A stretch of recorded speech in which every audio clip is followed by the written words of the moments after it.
Ayos ka lang ba? Mag-ingat ka sa susunod. Uuwi na ako at may gagawin pa kaya mauna na ako. Kuya, huwag mo nang galitin si Papa. Ang mga bodyguard na ito ay napakahusay. Hindi mo sila matatalo. Mula pagkabata, ako lang ang minamahal ni na Mama at Papa. Ikaw ay isa lamang. Kasangkapan ng pamilya Xiao para kumapit sa kapangyarihan. Xiao Chen, ilang beses mo nang sinasaktan ang nakababata mong kapatid. Wala ka na bang paggalang sa akin bilang ama mo? Turuan ninyo ng leksyon ang lapastangang anak na ito.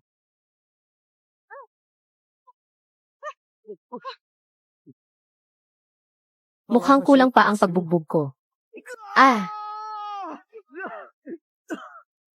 Anak-anak. Sa susunod, huwag mo akong gagalitin. Kapatid mo siya. Bakit napakabigat ng kamay mo sa kanya? Ano? Gusto mo rin bang subukan? Ako. Hay naku. Tapos na ang ehersisyo bago kumain. Aakyat muna ako para maligo. Hoy, ikaw. Lapastangan. Kung alam ko lang na magiging ganito siya. Sana noon pa ay pinatay ko na siya. Tama na iyan. Kapag nakasal na siya sa pamilya Li, wala na tayong magiging kaugnayan sa kanya. Dalhin muna natin si Xiaoye sa ospital. Papa, Mama, hindi na ba gagaling ang binti ko? Huwag kang mag-alala anak. Si dakilang Dr. Wang ay dadalo sa charity banquet ngayong gabi. Oh, sabi nila kapag nag-donate ng higit 10 milyon, papayag siyang manggamot ng isang beses. Huwag ka nang mag-alala. Dakilang Dr. Wang. Mabuti naman. Kung gagamutin ako ni dakilang Dr. Wang ay gagaling na ang binti ko. Tama. Sige, ihanda mo na ang gamot na iyon. Hello batang tiyo. Ang charity banquet ngayong gabi. Kailangan mong pumunta. Nakapagmayabang na ako. Sige, alam ko na. Ilang beses mo nang sinabi. Ano bang problema mo? Ginulat mo ako. Sige na. Ibababa ko na kung wala nang ibang sasabihin. CJ. Busog na ako. Ituloy niyo lang iyan. Sandali lang. May charity banquet ngayong gabi. At pupunta rin si Binibining Li. Sumama ka para makakita ka naman ng mundo. Charity banquet. Pwede. 2 milyon. Charity banquet. Pwede. 2 milyon. 2 milyon. Bakit hindi ka nalang magnakaw? Hindi ba ito na ang ginagawa ko?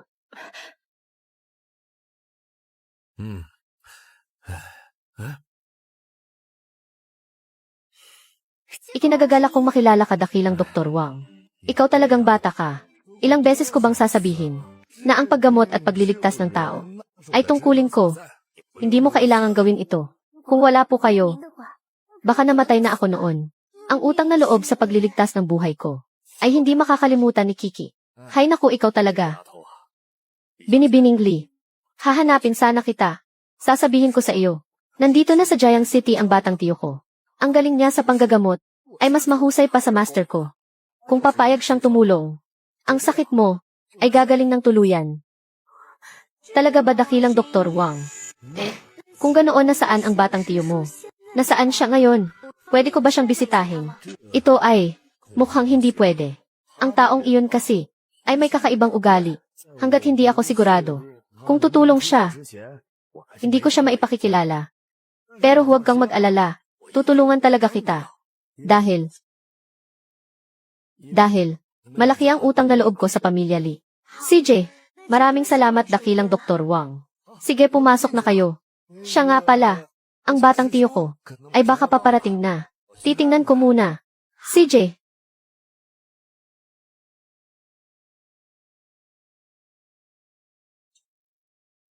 Hoy, anong ginagawa mo rito? Ayaw ko sanang pumunta.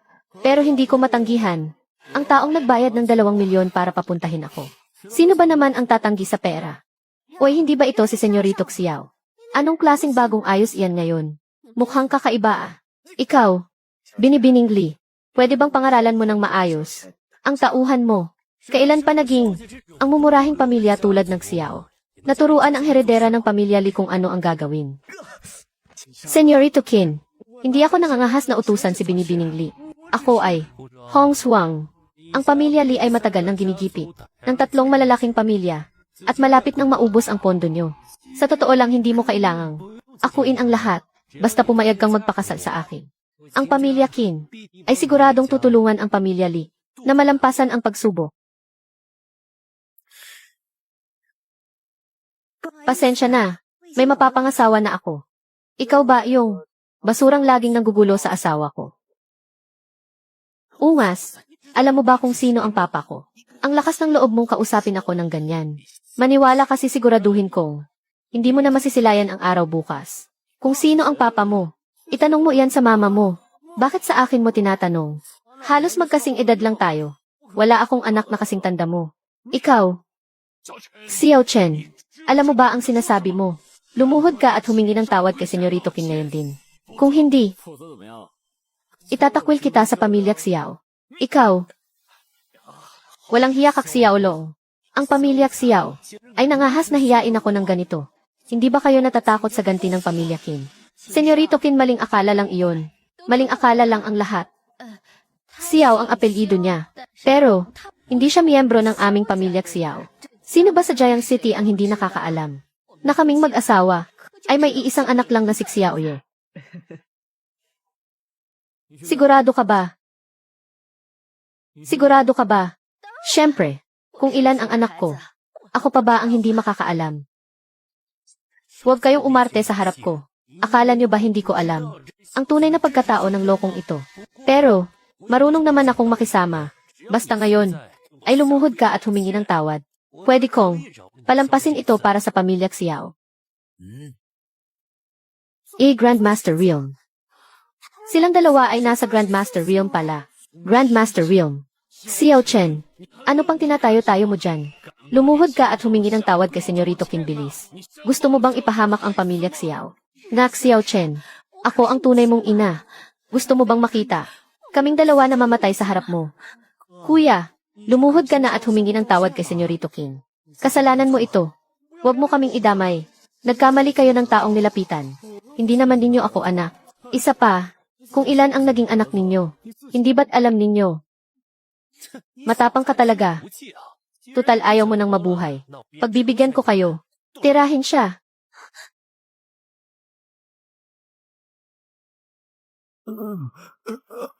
Hindi niyo ba narinig ang sinabi ko? Lumpuhin niyo na siya ngayon din. Senyorito, napigil kami ng taong ito. Gamit lang ang isang tingin. Maaaring, may alam siyang mental na pag-atake. O sadyang mas malakas lang talaga siya sa amin. Kahit ano pa man sa dalawa, hindi natin siya kakayanin. Tara na. Sinabi ko bang pwede na kayong umalis? Gino, matuto kang magpatawad. Kahit hindi mo kami katapat. Ngunit, kayang-kaya pa rin namin tapusin ang mga ordinaryong tao.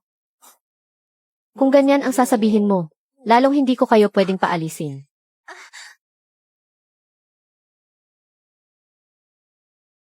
Layas. Tara. Hong Swang. Ito ang regalo na inihanda ng master ko bago kami maghiwalay. Hindi ko alam kung magkano ang laman nito. Pero baka makatulong ito sa iyo. May minimum na laman ito na 10 bilyong dolyar dahil isa itong Supreme Gold Card. Sino ka ba talaga? Huwag na salamat. Xiao Chen, ang pondo ng pamilya Li ay bilyon-bilyon ang halaga. Huwag mo nang ilabas ang barya-barya mo. Nakakahiya lang iyan. Ayos lang. Tara na.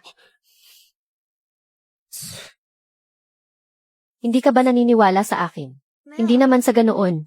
May paraan ako para solusyonan ito. Kung kailangan ko ng tulong, sasabihin ko sa iyo. CJ, lumapit ka lang kapag kailangan mo. Saka ko na lang ito ibibigay. Bayaw, gumamit ka ba kanina ng mental na pag-atake? Kaya natakot at tumakbo ang dalawang Grandmaster. Mental na pag-atake. Parang ganoon na nga. Pwede mo ba akong turuan? Kapag natutunan ko iyon, mas mapoprotektahan ko si Ate Hong Swang. Hindi sapat ang talento mo. Ako, sabi ng master ko sa loob ng 30 taon, malalampasan ko na ang Great Grandmaster. Hindi pa ba sapat na talento iyon? Malakas ba ang Great Grandmaster? Great Grandmaster iyon. Bukod sa Land Immortal, iyon na ang pinakamalakas. 6 lang ang may ganoong antas sa buong Daxia. At bawat isa sa kanila ay tinitingala. Hindi pa ba malakas iyon? Pwede na rin. Anong pwede na rin? Akala mo ba ay isa kang land immortal? Paano mo nalaman? Hoy, ikaw na apelidong Xiao. Sobra na ang pagyayabang mo. Ilang libong taon nang walang lumilitaw na land immortal. Kung ikaw ang land immortal, ako naman ang Jade Emperor. Ate Hongshuang, huwag kang magpakasal. Sa mayabang na ito, mamamatay ka lang sa konsumisyon. Tama na iyan. Magsisimula na ang charity banquet. Huwag kayong maglalayas.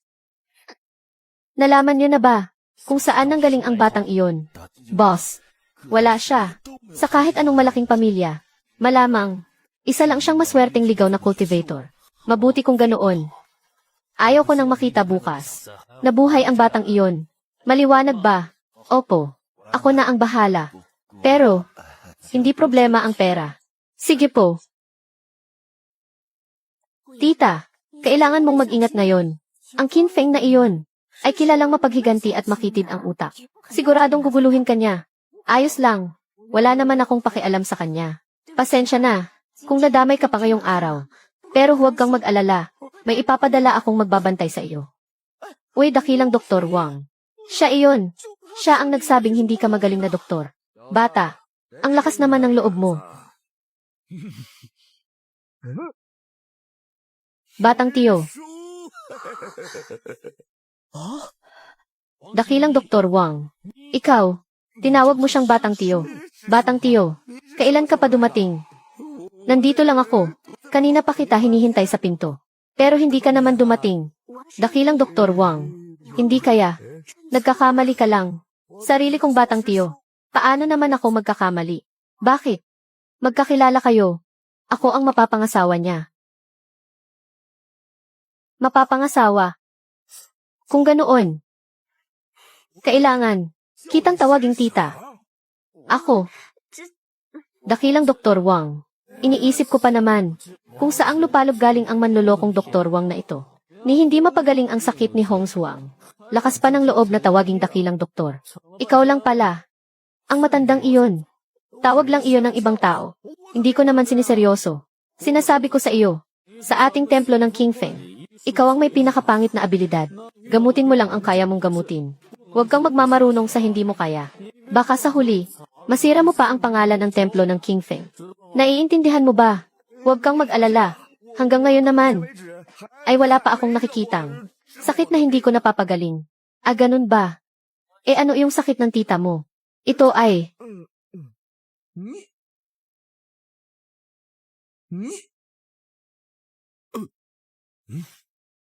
Hayaan mo na. Mga payaso lang naman sila. Tama na iyan. Ang sakit ng tita mo. Ako na mismo ang gagamot. Huwag mo nang intindihin. Mabuti naman. Tita, sinasabi ko sa iyo, ang galing ng batang tiyo ko ay mas matindi pa sa master ko. Kapag siya ang gumamot, ang sakit mo ay siguradong gagaling agad. Tama na, huwag mo na akong ipagmayabang. Pupunta ako sa inyo bukas para gamutin ka. Matulog ka ng mahimbing ngayong gabi. Alis na ako. Ingat ka, batang tiyo. Ingat ka, batang tiyo. Ingat, ingat. Bilis. Dakilang Dr. Wang. Ang binti ng anak ko. Sira ulo ka ba? Muntik na akong magtaksil sa guro at ninuno ko dahil sa iyo. Gusto mo pang gamutin ko ang binti ng anak mo. Sugod. Baliin niyo rin ang isa pa niyang binti. Huwag, huwag, huwag. Anak, aray, huwag na, tama na.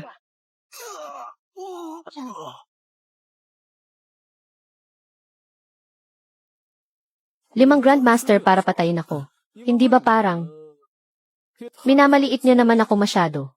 Ano naman kung malakas ka? Anong taon na ngayon? Kahit gaano ka pa kalakas, mas mabilis ka pa ba sa baril? Ito na ba ang alas ninyo? Gulo ka na. Ikaw, hindi ka lang basta rurok ng Grandmaster Will. Paano nangyari iyon?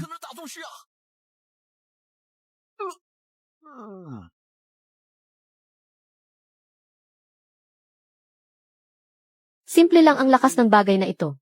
Hindi ako kayang sugatan ng sniper na ito. Pero ang malaking bomba na ito, pwede kong subukan kapag nagkaroon ng pagkakataon.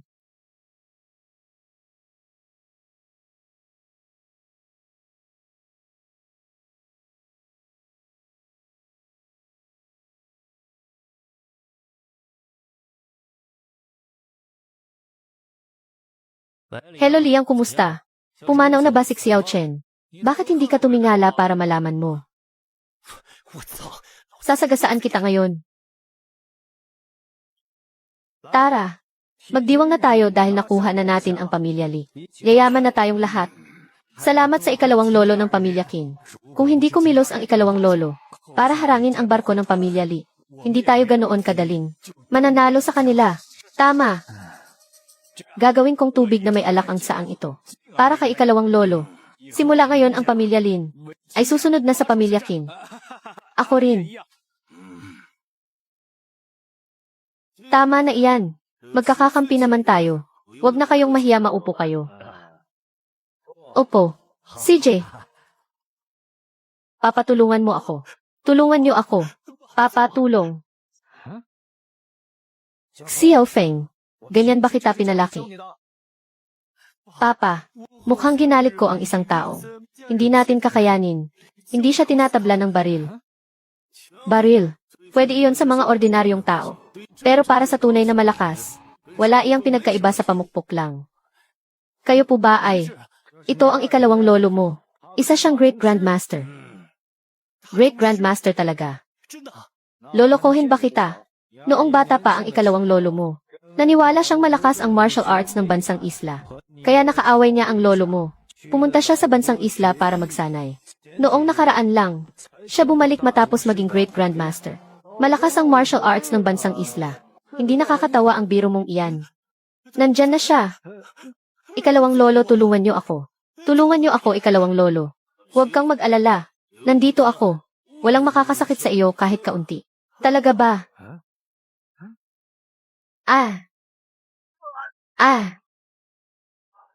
Xiao Feng. Sinong nangangahas na maghasik ng lagim sa pamilya Qin? Huwag ka nang maghanap, nandito ako.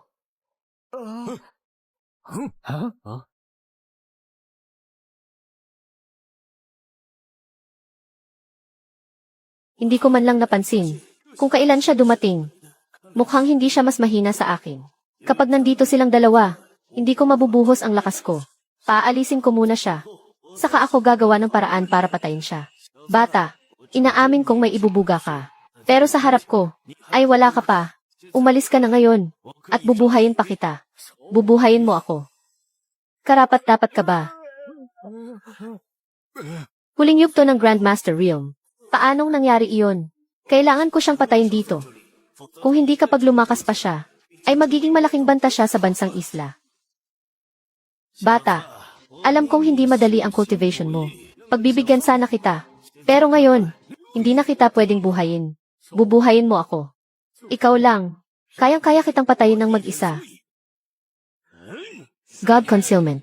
God Concealment. Ang God Concealment ay balat kayo lang. Ng Daoist Arts. Ang lakas naman ng loob mong sabihing papatayin mo ako. Lumabas ka dyan.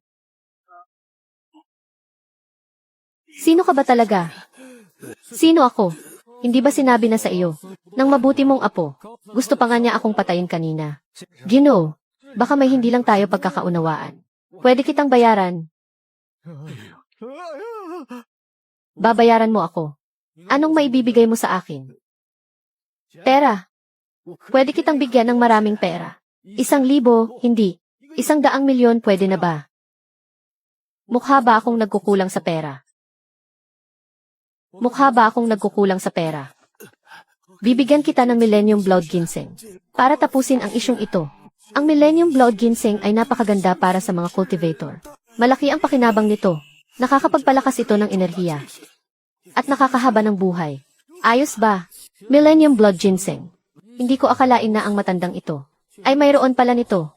Kahit wala itong silbi sa akin. Pwede itong pampalakas ng katawan ni Hong Xuang. Akin na.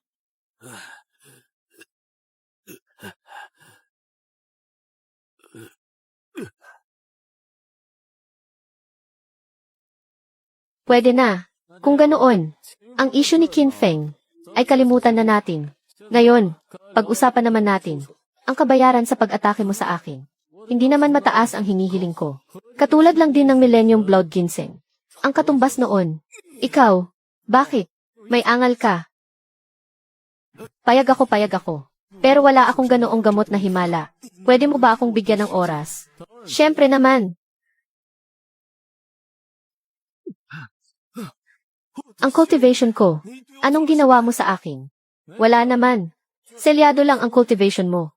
Kapag ibinigay mo sa akin ang halamang gamot na himala, saka ko tatanggalin ang selyo. Makatarungan naman, di ba?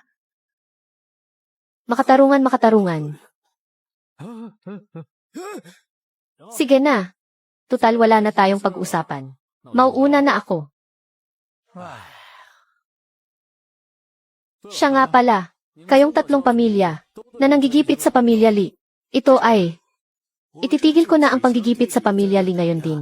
At padadaanin ang mga barko nila. Kulang pa iyan. Gusto kong ang bawat isa sa inyo ay bigyan ng pamilya Lee ng order na nagkakahalaga ng 10 bilyon.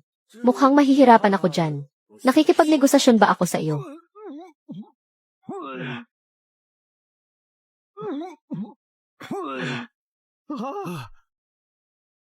Walang problema.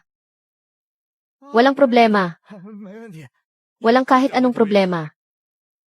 Mabuti naman at nagkakaintindihan tayo. Ano pong pangalan niyo, Ginoo? Kapag nakuha ko na ang gamot na himala, para alam ko kung saan ipapadala. Bakit? Gusto mo bang gumanti? Hindi po. Kung ganoon makinig kang mabuti. Ako si Xiao Chen. Xiao ng Xiao Chen. Chen ng Xiao Chen.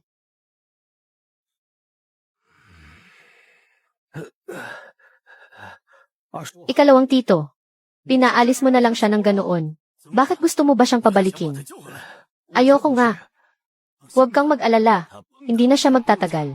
Ibili mo ako ng tiket papuntang bansang isla. Hahanapin ko ang master ko para tanggalin ang selyo sa katawan ko habang wala ako. Huwag niyong kalabanin si Xiao Chen at ang pamilya Lee. Sige po, alam ko na. E paano iyong 10 bilyong order? Barya lang ang 10 bilyon. Kapag naging land immortal na ang master ko at napuksa ang Daxia Daoism, ang buong Daxia ay mapapasa atin na. Ikalawang tito ang ibig niyong sabihin. Tama. Ang master ko ay matagal nang nalampasan ang rurok ng Grandmaster Realm. At isang hakbang na lang ay magiging land immortal na siya. Hindi magtatagal. Ang master ko ay magiging Diyos ng mundong ito. Ikalawang tito, alam ko na ang gagawin ko. Hindi lang pinadaan ang mga barko. Ang tatlong pamilya ng Lin Zhao at Qin ay nagbigay sa pamilya Li ng tig-iisang order na nagkakahalaga ng 10 bilyon. Anong nangyayari? Ate Hong Zhuang, kagagawa nito ng nakababatang estudyante ko. Anong problema, Ate Hong Zhuang? Ang nakababatang estudyante mo ay ang senyorito ng pamilya Li na isa sa 3 malalaking pamilya sa Jiang City. Anong ibig mong sabihin? Kung ano ang narinig mo? Alam ko na ikaw ang mapapangasawa ni Binibining Li. Pero huwag mong hayaang pairalin ang insecurities mo para pigilan ng ibang tao na maging mabuti kay Binibining Li. Hindi pa kayo kasal, ganyan ka na. Paano pa kaya kapag nagkatuluyan na kayo? Insecure ako. Hindi ba? Akala mo ba? Hindi ko alam ang iniisip mo. Ang tulad mong nabubuhay sa lailayan ng lipunan na nakahanap ng pagkakataon na kumapit sa pamilya Li ay gagawin ang lahat para makapasok sa alta sosyedad. Pasensya na, ang tinatawag mong alta sosyedad ay wala akong pakialam. Yefid, sinisiraan mo lang kasi hindi mo maabot. Alam na alam ko ang takbo ng utak ng mga tulad mo. Ako, tama na. Nakita mo ba, Xiao Chen? Kahit si Binibining Li ay hindi na natutuwa sa iyo. Kung ako sa iyo, kusa ko nang kakalimutan ang kasunduan bago ka pahiwalayan at mapahiya. Senyorito Lin, aalamin ko ang totoo sa likod ng pangyayaring ito. Kung kayo nga ang tumulong sa pamilya Li, tatanawin itong utang na loob ng pamilya Li. Pero hindi ito sapat na dahilan para kay Senyorito Lin na insultuhin ang mapapangasawa ko. Ate Hongsu, ang bakit ka? Anong ibig mong sabihin? Kung ano ang narinig mo? Alam ko na ikaw ang mapapangasawa ni Binibining Li. Pero huwag mong hayaang pairalin ang insecurities mo para pigilan ng ibang tao na maging mabuti kay Binibining Li. Hindi pa kayo kasal, ganyan ka na. Paano pa kaya kapag nagkatuluyan na kayo? Insecure ako. Hindi ba? Akala mo ba? Hindi ko alam ang iniisip mo. Ang tulad mong nabubuhay sa lailayan ng lipunan na nakahanap ng pagkakataon na kumapit sa pamilya Li ay gagawin ang lahat para makapasok sa alta sosyedad. Pasensya na. Ang tinatawag mong alta sosyedad ay wala akong pakialam.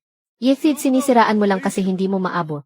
Alam na alam ko ang takbo ng utak ng mga tulad mo. Ako, Tama na. Nakita mo ba Xiao Chen? Kahit si Binibining Li ay hindi na natutuwa sa iyo. Kung ako sa iyo, kusa ko nang kakalimutan ang kasunduan. Bago ka pahiwalayan. At mapahiya. Senyorito Lin, aalamin ko ang totoo sa likod ng pangyayaring ito. Kung kayo nga ang tumulong sa pamilya Li, tatanawin itong utang na loob ng pamilya Li. Pero hindi ito sapat na dahilan para kay Senyorito Lin. Nainsultuhin ang mapapangasawa ko. Ate Hongsu ang bakit ka?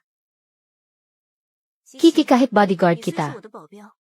Pero simula pagkabata, ay itinuring na kitang tunay na kapatid. Alam kong ginagawa mo ito para sa akin. Pero hindi iyon dahilan para pangunahan mo ako. Ate, alam mo na pala. Pero ginawa ko lang iyon para sa kapakanan mo. Anong mayroon sa kanya? Mayabang siya. Napakahusay na nakababatang estudyante ko. Siya ay, tama na. Ang pamilya Li ay laging tumutupad sa usapan. Hanggat hindi niya kinakansela ang kasunduan. Siya pa rin ang mapapangasawa ko.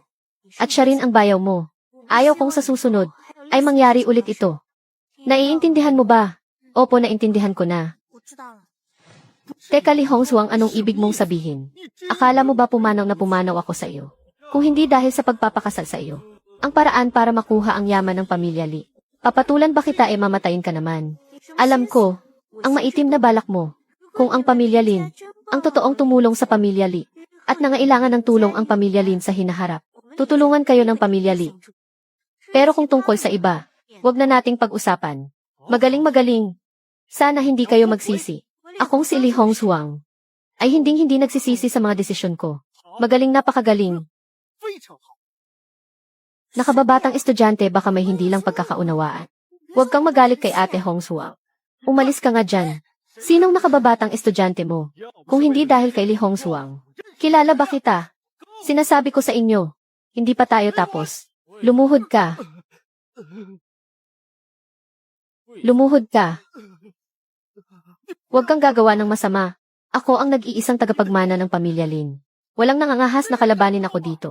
Kapag ginalaw mo ako, hindi ka patatawarin ng pamilya Lin. Matapang ka ha. Itanong mo sa tatay mo, kung kaya niya akong kausapin ng ganyan. Nangahas kang hiyain ang tatay ko. Hiyain. Ako, ay nagsasabi lang ng totoo. Sa tingin mo, bakit ang pamilya Lin ay pumayag na magbayad ng 10 bilyon sa pamilya Li? Ikaw ba ang may gawa nito? Kung sabihin kong ako nga, maniniwala ka ba? Malas ka, Li Hongsuang. Pumanaw ang nanay mo dahil sa palda na binili mo. Huwag kang matakot, nandito si kuya.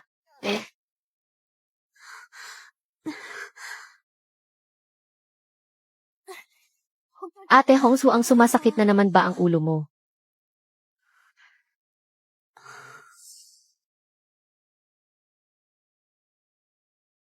Naaksidente noon ang ate mo. Tama, noong 10 taong gulang si Ate Hongsuang. Naaksidente siya ng malala. Dahil sa aksidenteng iyon, nawala ang nanay ni Ate Hongsuang. Natrauma si Ate Hongsuang. At nakalimutan niya ang lahat ng nangyari bago siya mag-10 taon. Kapag pilit niyang inaalala ang nakaraan, sumasakit ang ulo niya. Akala ko noon, sadyang nakalimutan niya lang ang kabataan niya dahil sa tagal ng panahon. Iyon pala ay dahil sa amnesia. Dalhin muna natin siya sa kwarto. Sa susunod po, protektahan ka na ni kuya. Wala nang pwedeng manakit sa iyo. Ate, tulungan mo ako, ate. Laya, sinong ate mo? Shay.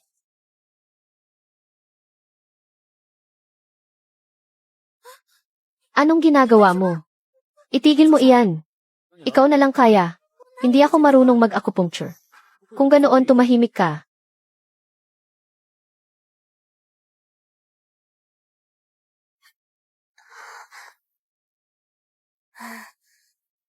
Bilis. Kumuha ka ng garapon.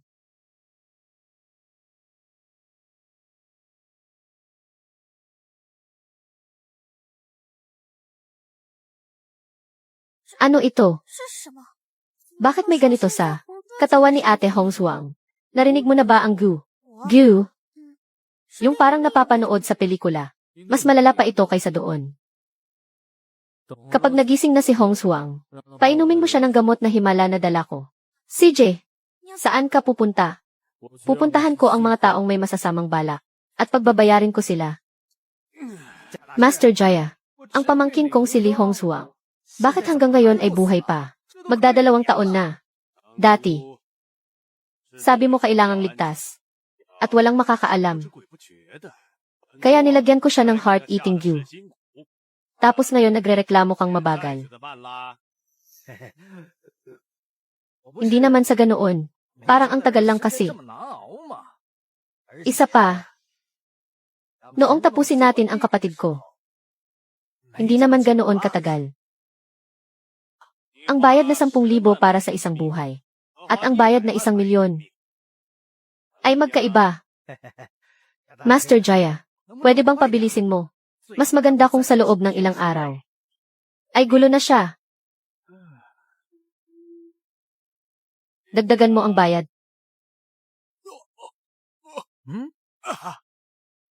Master Jaya, anong nangyari sa inyo? Paanong nangyari ito? Nasira ang sumpa ko. Anong ibig sabihin noon? Ibig sabihin pumanaw na kayo.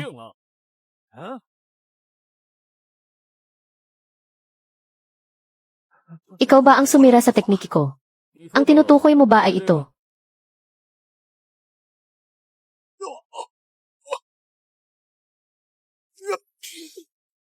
Gunggong naghahanap ka ng sakit ng katawan.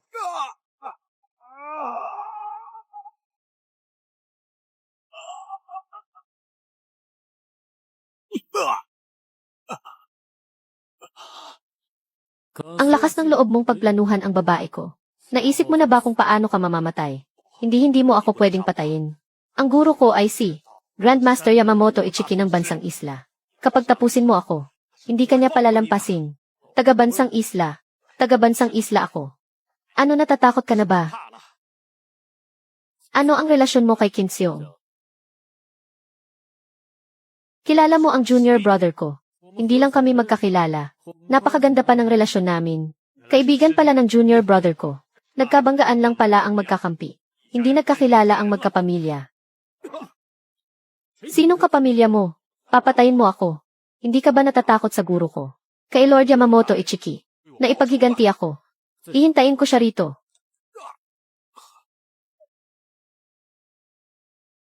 Lumabas ka riyan. Sumusumpa ako na wala akong nakita. Huwag kang mag-alala. Hindi kita sasaktan. Pero, kung paano ka parurusahan ni Li Hongzhuang, ay hindi ko na kontrolado. Sumama ka sa akin. Ah, huwag. Ayokong sumama. Nakikiusap ako. Parang awa mo na palampasin mo na ako. Bibigyan kita ng pera. Maraming pera. Ano pang hinihintay mo? Mag-transfer ka na. Ah, CJ.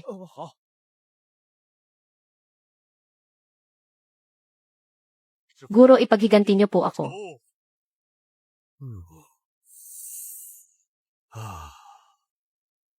Xiao Chen. Sa murang edad, naabot na niya ang Grandmaster Realm. Hindi dapat maliitin. Guro, nasa Daxia ako. Isang binata na nagngangalang Xiao Chen. Ang nag-seal ng cultivation ko. Hinihiling ko sa guro na tulungan akong alisin ito. Ang Xiao Chen na naman na ito.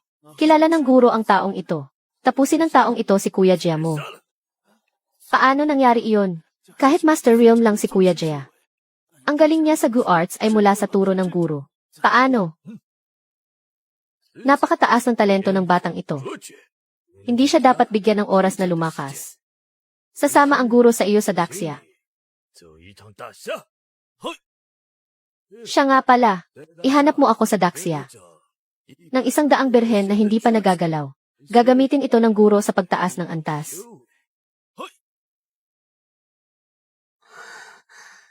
Xiaoqi, anong oras na ba? Patulugin mo pa ako. 8:00 na. Mataas na ang sikat ng araw. Dali-dali bumangon ka na. 8:00 pa lang eh.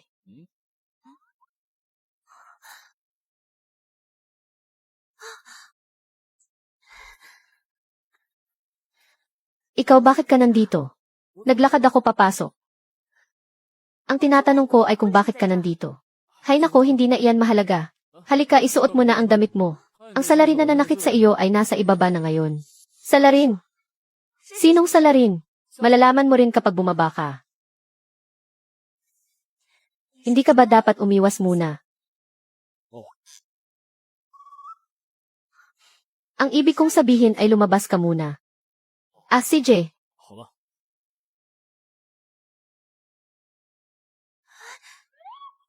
Isara mo ang pinto. Ito, ikauhay.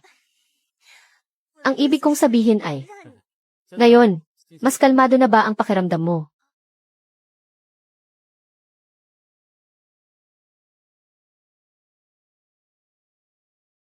Tito, bakit ikaw? Bakit mo ako gustong saktan? Hongsu ang nagkamali si Tito. Naloko lang din naman si Tito eh. Akala ko makakabuti iyon para sa iyo. Hongsu ang patawarin mo na si Tito. Hongswang, kung sasabihin kong sina Tito at Tita, ay tapusin din niya.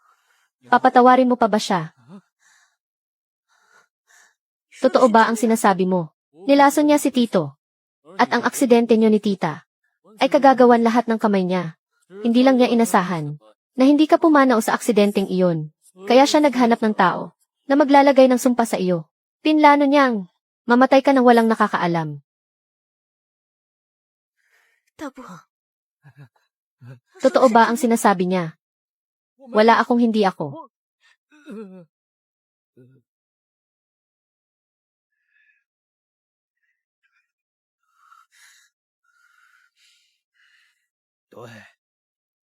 Ako ang may gawa. Ano ngayon? Ako naman ang panganay na anak ng pamilya Lee. Pero ang matanda, ibinigay ang kumpanya sa papa mo. Patas ba iyon sa akin? Dahil hinarangan niya ang daan ko sa yaman.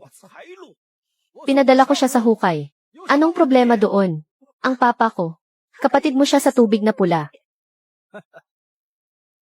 Ano ngayon kung kapatid ko siya? Noong inagaw niya ang lahat sa akin. Inisip ba niya na kuya niya ako? Ang mama ko.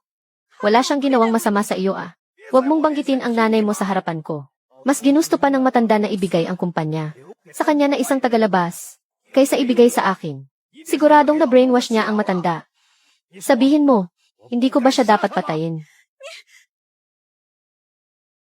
Ikaw walang hiya ka. Ikaw ang pinakawalang kwentang tao. Sa totoo lang, ayaw na kitang patayin. Pero paano mo ako trinato? Binibigyan mo ako ng 3 milyon kada buwan. 3 milyon. Hindi pa iyon sapat sa talo ko sa isang gabi. Dahil, ayaw mo akong bigyan ng magandang buhay. Kailangan mong mamatay.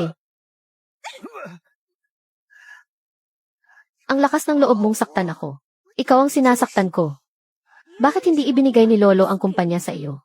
Dahil iyon sa pagsusugal mo. Ang papa ko, ang mama ko at si Lolo. Sino sa kanila ang hindi nagtakip sa mga kalokohan mo? Pero ikaw, sinuklian mo ng kasamaan ang kabutihan. Nagbayad ka para tapusin. Tapusin mo ang sarili mong kapatid at hipag. Ngayon gusto mo rin akong patayin. May natitira pa bang pagkatao sa iyo? Ako.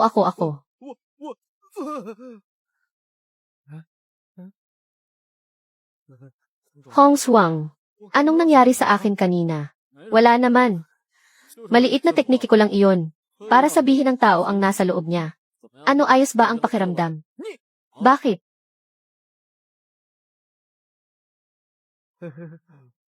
Hongswang, nalito lang ako noong mga panahon na iyon. Nalito. Dahil nalito ka, kaya mo tapusin ang mga magulang ko. Kaya mo binaliwala ang buhay ko. Xiaoqi. Tumawag ka ng pulis. Hongsu, ang huwag kang tumawag ng pulis. Ikaw na lang ang natitira kong kamag-anak. Kapag nagsumbong ka, tapos na ako. Nag-iisang kamag-anak. Ang tulad mo. Natapusin sa mga magulang ko. At gusto ring patayin ang mahal ko sa buhay. Mas gugustuhin ko pang mawalan. Ate Hongsu ang may kilala ako. Pwede natin siyang ipadala sa Hilagang Myanmar. Gusto mo ba? O ay, magandang ideya iyan ah. Di ba? Huwag ayokong pumunta sa Hilagang Myanmar. Hindi lugar ng tao iyon.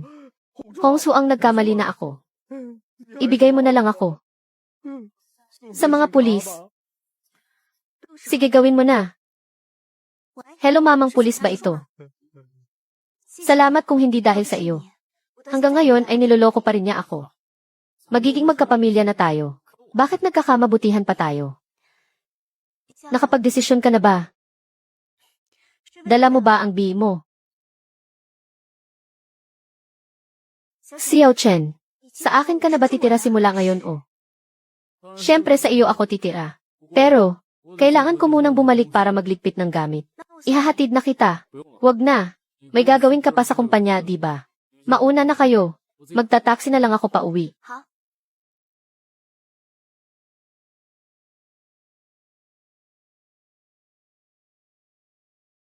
Mga mahal kong magulang, ang dot ng asawa ko ay hindi ganoon kadaling makuha.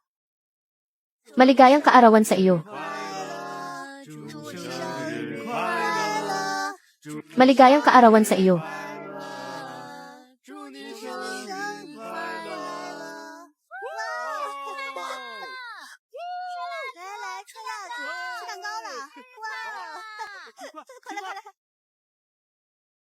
Ngayon ay ang ika-20. Kaarawan ng kapatid mo. Huwag kang gumawa ng gulo. Kung may problema ka, saka na natin pag-usapan pagkatapos ng handaan. Hindi manggugulo.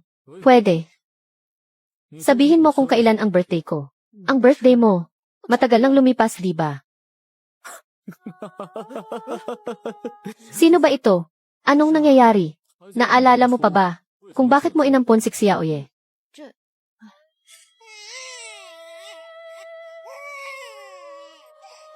Ang dahilan kung bakit walang tigil sa pag-iyak ang anak mo ay dahil ang kapalaran niya ay kontra sa Taisui. Kailangan mag-ampon ng isang ipinanganak sa parehong taon, buwan at araw para sanggain ang malas upang siya ay mabuhay.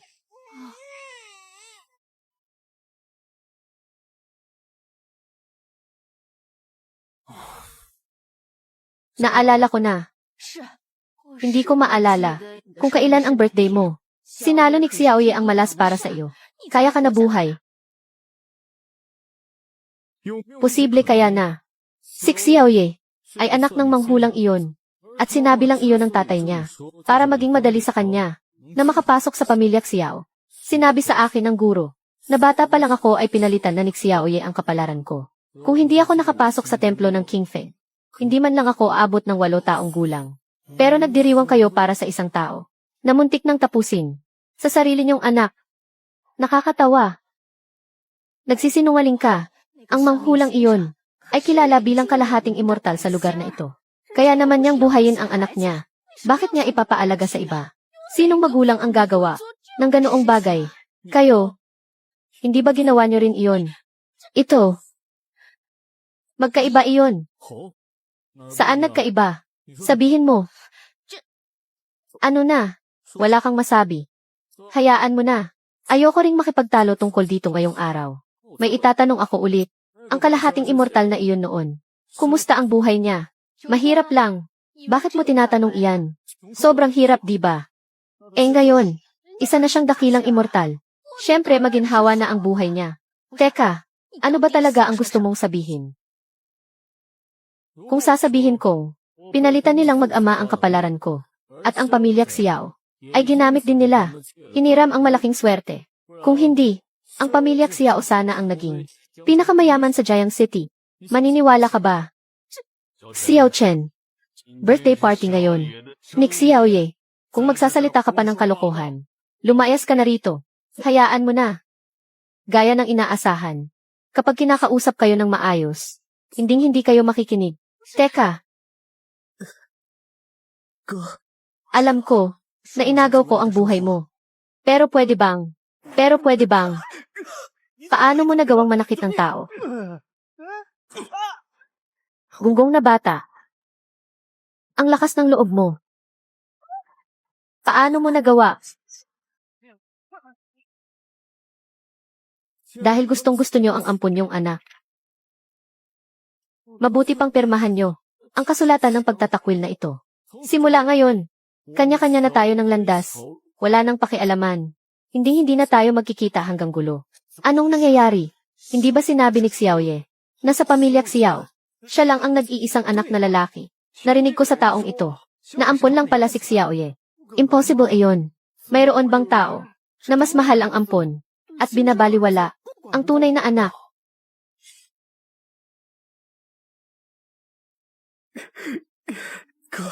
Kasalanan ko ang lahat ng ito. Hindi ko dapat inagaw ang buhay mo. Pero ang lahat ng ito ay walang kinalaman kina papa at mama. Kung may galit ka, ibuhos mo na lang sa akin.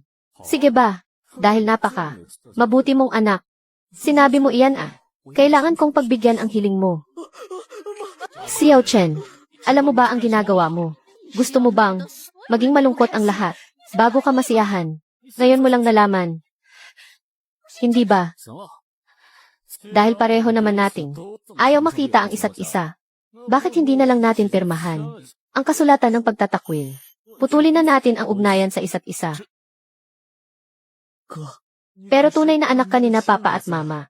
Siguradong hindi pipirmahan ni na papa at mama ang kasulatan ng pagtatakwil. Huwag mo nang pilitin sina papa at mama.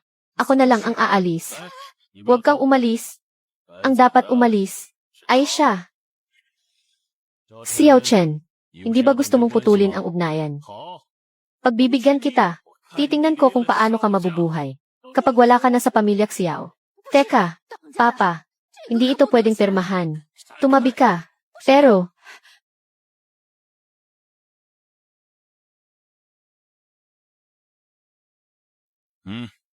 masaya ka na ba? Ikaw naman. Hindi ako pipirma. Pumirma ka na. Ang suwail na anak na ito ay napariwara na. Inaasahan mo pa ba na aalagaan ka niya sa pagtanda mo? Pero siya, wala nang pero-pero. Kapag hindi ka pumayag, makikipaghiwalay ako sa iyo.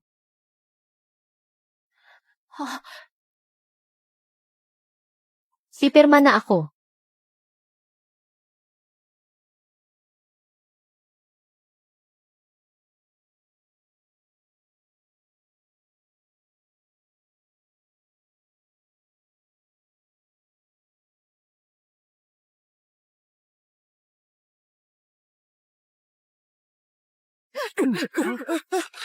Anong nangyayari? Lumilindo. Napirmahan na ang kasulatan ng pagtatakwil. Ang karma sa pagitan natin ay tuluyan ng naputol. Hindi niyo na rin matatanggap ang proteksyon ko. Ay enjoy niyo na ang huling yaman niyo. Xiao Chen, simula ngayon, hindi ka na anak ng pamilya Xiao. Hindi ka na welcome dito. Kunin mo ang kasulatan ng pagtatakwil mo at lumayas ka na. Sige Ginoong Xiao, dahil wala na tayong kahit anong relasyon sa isa't isa. Ang 10 bilyong dot ng asawa ko. Dapat mo nang ibalik sa akin, di ba? Impossible. Iyan ay dot ng pamilya Li sa pamilya Xiao. Paano namin iyan maibabalik sa iyo? Xiao Chen, kung wala kaming dalawa, paano ka? May pagkakasundo sa pamilya Li. Bakit? Kakaalis mo lang ng pamilya Xiao. Nakalimot ka na agad sa pinanggalingan mo. Nakalimot sa pinanggalingan. Kung tama ang pagkakaalala ko. Si Lolo ang nagtakda ng kasal na ito. Anong kinalaman niyong dalawa dito? Siya nga pala. Noong ang pamilya Li ay pabagsak na noon. Nagunahan pa kayong ipabatid na kanselahin ang kasal. Kung hindi dahil kay Lolo na. Tumahimik ka. Bakit? Gawain niyo iyon. Bawal kong sabihin. Xiao Chen, ang tigas ng mukha mo. Anak ba talaga kita? Talaga bang kailangan ganito ka kalupit? Ako ang malupit. Pagkapanganak sa akin, itinapon niyo ako sa probinsya. Pagkamatay ni Lolo, kunyari sinundo niyo ako para tumira dito ng ilang araw. Tapos itinapon niyo naman ako sa templo ng King Feng. Sa mga taong lumipas, binisita niyo ba ako kahit isang beses lang? Sa ating dalawa, sino ang mas malupit? Sa ating dalawa, sino ang mas malupit?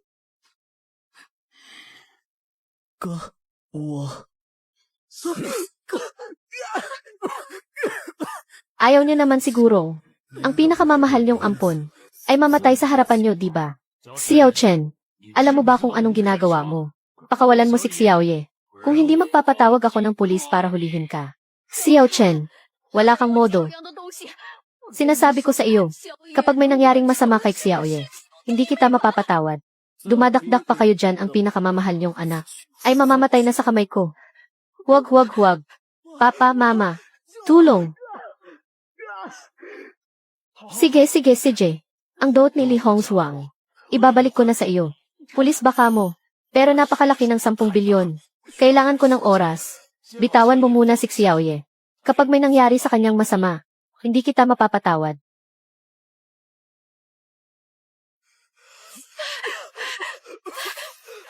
Xiaoye. Xiao Chen. Sobra-sobra ka na. Sinasabi ko sa iyo, tumawag na ako ng pulis. Lumayas ka na sa pamamahay ko. Kung hindi, ipapakulong kita. Wala akong pakialam. Hindi naman ako nagmamadali. Ewan ko lang kung ang pinakamamahal mong anak ay aabot pa bago dumating ang mga pulis. Sinong tinakot mo? Sasabihin ko sa iyo ang totoo. Wala kahit 5 kang makukuha sa akin. Xiaoye. Anong nangyari sa iyo? Anong ginawa mo kay Xiaoye? Huwag niyo akong pagbintangan ng kung ano-ano. Ang daming nakatingin Witness ko ang lahat. Wala akong ginagawang kahit ano. Baka naman itong pinakamamahal niyo ay nakakuha ng nakakadiring sakit sa labas. Nagsisinungaling ka. Si Xiaoye ay lumaki sa mga mata namin. Anong klaseng tao siya? Alam na alam ko. Hindi siya ganyang tao.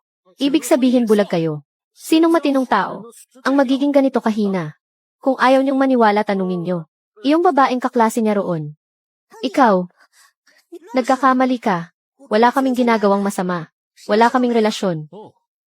Natatakot ka lang na mahawa ka sa nakakadiri niyang sakit. Samahan niyo ako magpa-check up. Ako rin. Tara, dali.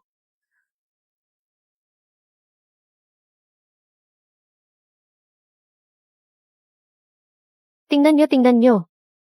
Iyan ang pinakamamahal niyong anak. Ano ba talagang gusto mo? Sinabi ko na kanina. Ibalik mo ang dot ng asawa ko sa akin at tapos na. Tulong. Papa, ibigay mo na sa kanya. Kapag nagtagal pa ang katawan ni Xiaoye, bibigay na siya. Sige, ibibigay ko na. Natanggap na sa bangko ang 10 bilyon. Ayos na ba? Pwede na ba siyang pakawalan? Sa susunod niyong pagkilos, linawin niyo sana ang mga mata niyo. Ang mga bagay na hindi niyo pa naimbestigahan. Huwag kayong basta-basta maniniwala. Iyan lang ang masasabi ko. Bahala na kayo sa buhay niyo. Xiaoye, ayos ka lang ba? Kumusta? Ang lahat ng pondo ng pamilya Xiao ay naubos na. Bakit ba ako nagkaroon ng ganitong klaseng anak? Hay naku, Papa. Nawala man ang pera. Kikitain pa naman natin iyon ulit. Pero kung si Xiaoye ay mapahamak, hindi ko na kayang mabuhay. Papa, Mama, huwag kayong mag-alala. Noong nakaraan, nakasalubong ko ang kaklase ko noong college. Pamangkin siya ni Li Tianwang. Narinig ko sa kanya, si Li Tianwang sa makalawa ay pupunta sa Kapitolyo para maghanap ng guro. Basta ba magsabi siya, siguradong tutulungan niya tayo. Li Tianwang. Ang tinutukoy mo bang Li Tianwang na nagbabantay sa East District? Si Grandmaster Lai. Opo. Siya nga po. Ang kaklase ko ay tunay na pamangkin ni Li Tianwang. Kapag nagsalita siya, ang pamilya Xiao, dito sa Jiang City, ay wala nang makakatalo. Mabuti. Xiaoye, ikaw talaga ang swerte ng pamilya Xiao. Sabi ko naman sa iyo, ang Xiaoye natin ay may mararating sa buhay. Hindi katulad ng iba riyan, na puro hingi lang ang alam.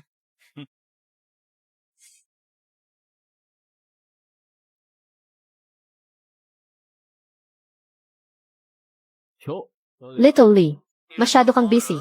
Hindi ba nagbabantay ka sa East District? Bakit may oras ka pang tumawag sa akin? Naalala ko, kahit noong birthday ni Guro, wala kang oras pumunta. Batang Master Uncle, huwag niyo naman akong asarin. Narinig ko kay Senior Brother Wang. Nasa Jiang City kayo, kaya nagmadali akong pumunta rito para hanapin kayo. Sinadya kong maghanda ng salu-salo para sa inyo. Kailangan niyong pumunta. Bakit ka ba nandito sa Kapitolyo? Bumalik ka na sa pinanggalingan mo. Wala akong oras makipagkita sa iyo. Huwag mo akong gambalain. Batang Master Uncle, hindi pwedeng may paborito lang kayo.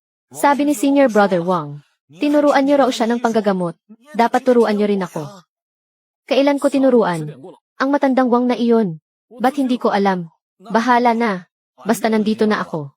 Kung ayaw niyo akong makita, luluhod ako sa bahay ng guro. Luluhod ako hanggang dulo. Bahala na. Basta nandito na ako. Kung ayaw niyo akong makita, luluhod ako sa bahay ng guro. Luluhod ako hanggang dulo. Ikaw talaga. Anong ginagawa niyan? Bakit siya nakaluhod dyan ng tanghaling tapat? Sinabi mo pa. Sige na. Alam ko na. Sabihan mo na lang ako kapag nakarating ka na. Noon sa bundok sunod ng sunod, para magtanong. Ngayong nakababa na ng bundok, ayaw pa rin akong patahimikin. Okay na. Masyadong malalim ang lason. Kailangan pa ng kalahating buwang gamutan para gumaling. Alam ko na. Imposible na akong. Anong sinabi mo kanina? Kalahating buwan lang na gamutan. Magiging okay na ako. Kung mabilis ang paggaling, baka sakaling, mga 10 araw lang magaling ka na. May ipis.